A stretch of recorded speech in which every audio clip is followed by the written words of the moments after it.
ఈ మధ్య కాలంలో ఏంటో విపరీతమైనటువంటి ఎఫ్ఐఆర్ల న్యూస్లు. మొన్న ఈ త్రినైని సీరియల్ గురించి మనం రకరకాల వీడియోలు చేసాం, మనం చూసాం మీడియాలో.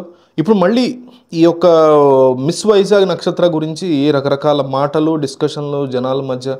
అంటే మెరిటల్ స్టేటస్లు, ఈ ప్రేమ పెళ్లి బంధాలని నిలుపుకోలేకపోతున్నారు జనాలు అనేది చాలా స్పష్టంగా, అంటే అందరూ కాదు, ఒక 20% ఆఫ్ ద పీపుల్ అసలు నిలుపుకోలేకపోతున్నారు అనేది స్పష్టంగా మనకు బాగా కనిపిస్తుంది.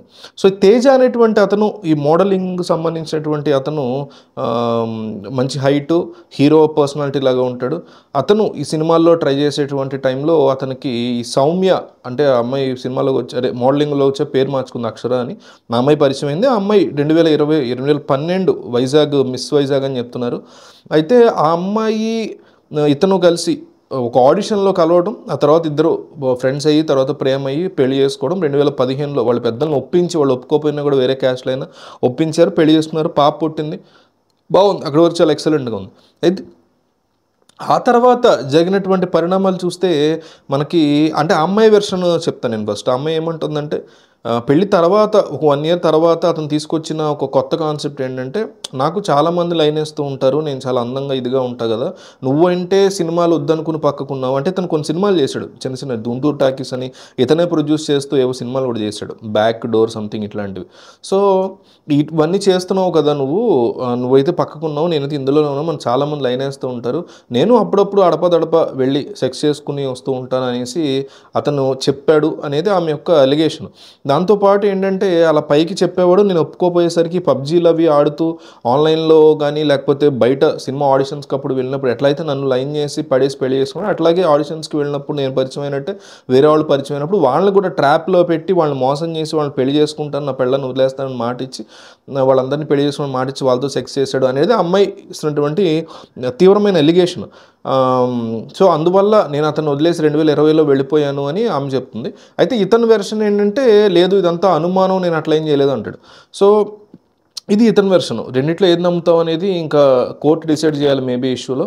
సో ఇప్పుడు ఏం జరిగిందంటే, ఆ అమ్మాయి 2020లో వెళ్ళిపోయింది, అతన్ని వదిలేసి ఇతను ఇట్లా చేస్తున్నాడు, వీళ్ళందరినీ ట్రాప్ చేస్తున్నాడు, వేరే వాళ్ళని పెళ్లి చేసుకుని మాట ఇచ్చాడు, మొత్తానికి కామాంధుడు, మోసగాడని అమ్మాయి నమ్ముతుంది, నమ్మేసి వెళ్ళిపోయింది. వెళ్ళిపోయిన తర్వాత ఏం చేసిందంటే, కోర్టు డైవర్స్ అప్లై చేసి అలిమోనీ కూడా, భరణం కూడా గట్టిగా డిమాండ్ చేసింది. దిశ పోలీస్ స్టేషన్ నేను కంప్లైంట్ ఇచ్చాను, బట్ దీని మీద సరిగ్గా రెస్పాన్స్ కూడా లేదు అవతల నుంచి అని చెప్తుంది. సో ఇప్పుడు ఈ 4 ఏళ్ల గ్యాప్లో అతను ఎవరెవరితో ఉంటున్నాడు ఏంటి అనేది డిస్కషన్ నడుస్తున్నప్పుడు, ఒక అమ్మాయి రాజమండ్రికి చెందినటువంటి ధర్మజ్ఞ అనేటువంటి అమ్మాయిలో, ఒక పెద్ద పొలిటీషియన్ యొక్క కూతురు అమ్మాయి అంటున్నారు. ఆ అమ్మాయితో ఉంటున్నాడు ఈ అబ్బాయి, ఆ అమ్మాయిని పెళ్లి కూడా చేసుకున్నాడు అని చాలామంది అంటున్నటువంటి సిచ్యువేషన్లో. సో ఆ అమ్మాయితో ఇతను ఉంటున్నాడు అని గట్టిగా నమ్ముతోంది ఈ నక్షత్ర. సో అందువల్ల మీడియా వాళ్ళని తీసుకుని అతను ఉండేటువంటి ఆ హోటల్ రూమ్కి, ఆఫీస్ రూమ్కి డైరెక్ట్గా వెళ్ళి రెడ్ హ్యాండెడ్గా అతను పట్టిన ప్రయత్నం చేసింది. బట్ ఇదంతా కూడా నా ఆడిషన్ ప్లేస్, ఆడిషన్కి చాలామంది వస్తుంటారు వెళ్తుంటారు, సో ఇక్కడికి వచ్చి ఏదో నువ్వు సాధించావు అని అనుకోవడానికి లేదు, కేవలం నీ భరణాన్ని నువ్వు సాధించుకోవడానికి, విడాకుల విషయంలో నేను వెనకడుగేస్తున్నాను కాబట్టి నువ్వు నన్ను ఇట్లా ఇబ్బంది పెడుతున్నావు తప్ప ఇంతకు మించి ఇంకా ఇందులో ఏమీ లేదు అనేసి అతను ఈ అంశాన్ని కొట్టిపారేస్తున్నాడు. సో మీడియా వ్యాప్తంగా వీళ్ళిద్దరూ కాస్త చిన్న సైజు, ఇన్స్టాగ్రామ్లో కూడా కొంచెం ఫేమస్ అవటం వల్ల అందరికీ బాగా స్ప్రెడ్ అయింది. అందులోనూ ఒక లేడీ, ఒక భార్య తన బిడ్డని, తన తల్లిని తీసుకుని, మీడియాని తీసుకుని, ఒక ఎక్స్ హస్బెండ్ అని అతని యొక్క ఆఫీస్లోకి వెళ్ళిపోవడం, అందులో లోపల ఒక అమ్మాయి ఉండడం అనేది రెడ్ హ్యాండెడ్గా పట్టుకోవడం కింద లెక్క. సో ఇట్లాంటి లవ్ స్టోరీలు మనం ఎట్లా చూడాలంటే, కామ స్టోరీల కింద, లస్ట్ స్టోరీల కింద చూడాలి. ఇవి లవ్ స్టోరీలు కాదు. ఇక్కడ పెళ్లి చేసుకునే ముందు వాడు ఎట్లా అంటాడు అనేది ఖచ్చితంగా ఎవ్రీ బిట్ ఆ అమ్మాయి కూడా తెలుసుకుని పూర్తిగా కనుక్కుని ఉండాలి. అండ్ అతను కూడా ఈ అమ్మాయి ఎట్లాంటిది ఏంటి, ఇప్పుడు 2 జరిగి ఉంటాయి. ఒకటి, ఈ అబ్బాయి ఖచ్చితంగా లస్ట్ చేస్తూ ట్రాప్ చేస్తూ ఉండాలి.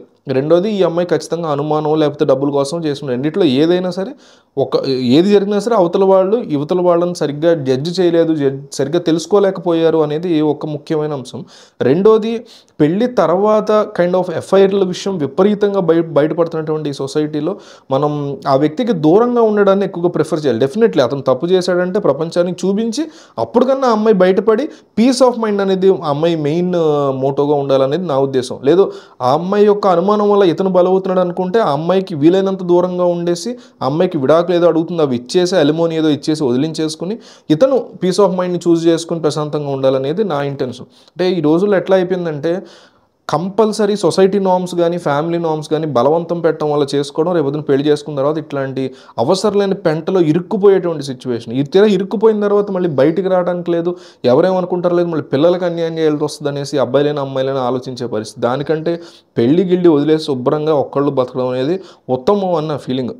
అట్లని చేసుకోవద్దని కాదు, ఎవ్రీథింగ్ క్లియర్ కట్గా కనుక్కోగలగాలి, తెలుసుకోగలగాలి. రేపు పొద్దున ఏదైనా ఇంట్లో ఇష్యూ వస్తే అటువైపు నలుగురు ఇటువైపు నలుగురు నిలబడేలాగా ఉండాలి.